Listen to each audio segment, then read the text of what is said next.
मैं मुसलमान हूँ। मैं प्रधानमंत्री मुख्यमंत्री नहीं बन सकता क्योंकि मेरी तादाद कम है और जातिवाद ज्यादा। लेकिन मैं कलेक्टर, एडीएम, तहसीलदार, कमिश्नर, एसपी, डीएसपी तो बन ही सकता हूँ। लेकिन मैं निकम्मा हूँ, क्या करूँ? मुझसे घंटों पढ़ाई नहीं होती। अगर मैं पढ़ने लग गया तो चौराहों की रौनकें खत्म हो जाएंगी, जो कि मैं होने नहीं दूंगा। मैं पढ़ गया तो गुटखा, ताश पत्तियां छूट जाएंगी, जो कि मैं छोड़ना नहीं चाहता। मैं पढ़ गया तो मोहल्ले की रौनक कम हो जाएगी। दिन भर आवारागर्दी इन्हीं मोहल्ले में ही तो करता हूं मैं। हाँ, काम नहीं है मेरे पास, लेकिन क्या फर्क पड़ता है? अल्लाह के फजल से 2 वक्त की रोटी तो मिल ही जाती है। हाँ, मैं मुसलमान हूँ और पैदा होते ही एक सील ठप्पा लग गया था मेरी तशरीफ पर कि मैं पंचर की दुकान खोलूंगा या हाथों में टूल्स पकड़कर कोई गैरेज खोलूंगा, या बहुत ज्यादा हुआ तो दूसरों की गाड़ियां चलाऊंगा। हाँ, मैं मुसलमान हूँ। अपने भाइयों की टांग खींचना मेरा सबसे बड़ा काम है। आखिर मैं क्यों नहीं पढ़ा या मैं क्यों नहीं पढ़ पाया? ये सवाल हो सकता है, लेकिन मैं अनपढ़ हूँ, इसमें शक नहीं।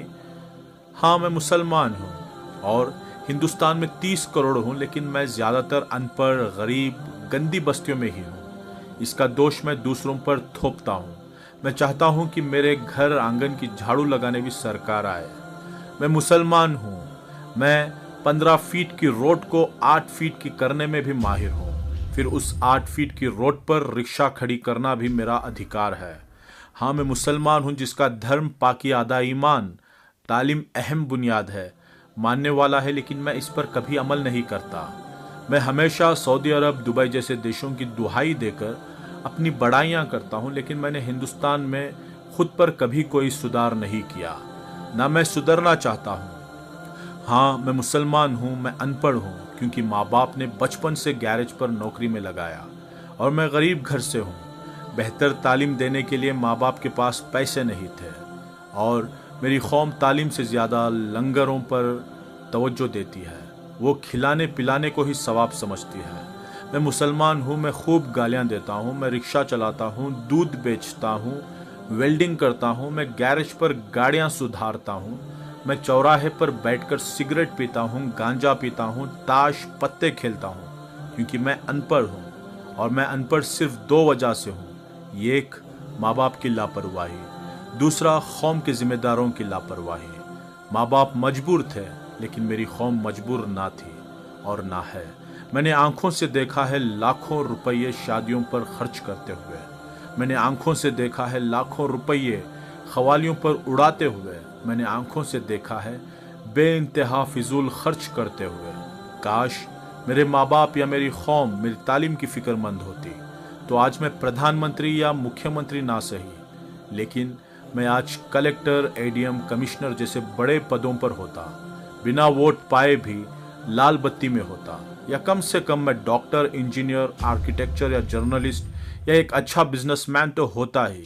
लेकिन बचपन से मन में एक वहम घर कर गया कि मियाँ तुम मुसलमान हो और मुसलमान को यहाँ नौकरी आसानी से नहीं मिलती। लेकिन मैं ये तो भूल ही गया कि मेरे नबी सल्लल्लाहु अलैहि वसल्लम ने तमाम जिंदगी तिजारत ही की और तालीम पर अहम जोर दिया। फिर मैं उनका उम्मती होकर नौकरी ना मिलने की बात सोचकर तालीमात क्यों हासिल नहीं करता? नोट दोस्तों, ये तहरीर सिर्फ इस्लाही पोस्ट के लिए लिखी गई है। रिक्शा चलाकर पेट पालना या वेल्डिंग करना, दूध बेचना, गैरेज के टूल्स पकड़ना या मजदूरी करना कोई गलत काम नहीं है, लेकिन हम इसके लिए पैदा हुए हैं। ये सोचकर तालीम हासिल ना करना गलत है। खूब पढ़ाई करो कि हर पद पर सिर्फ तुम दिखो, तुम्हें इज्जत से देखें, तुम पढ़े लिखे तबके में गिने जाओ। अंधविश्वास से दूर एक नई जिंदगी जीकर मुल्क और कौम की खिदमत करें, और जहां प्रोपोगंडा नामक चीज ही ना हो, आने वाली नस्लों को पढ़ा लिखा कर हम अब तक के अपने इतिहास को बदल दें। यही एक तरीक़ा है कि ये कौम एक नया सवेरा देखे, कि जब भी सुबह का अखबार देखें, हर अखबार के फ्रंट पेज पर आए इस शहर के नए कलेक्टर, नए एडीएम, नए कमिश्नर तुम ही हो। जज़ाकल्लाहु खैरा। और माफ़ी चाहता हूँ अगर मेरी किसी बात से किसी भाई का दिल दुखा हो तो।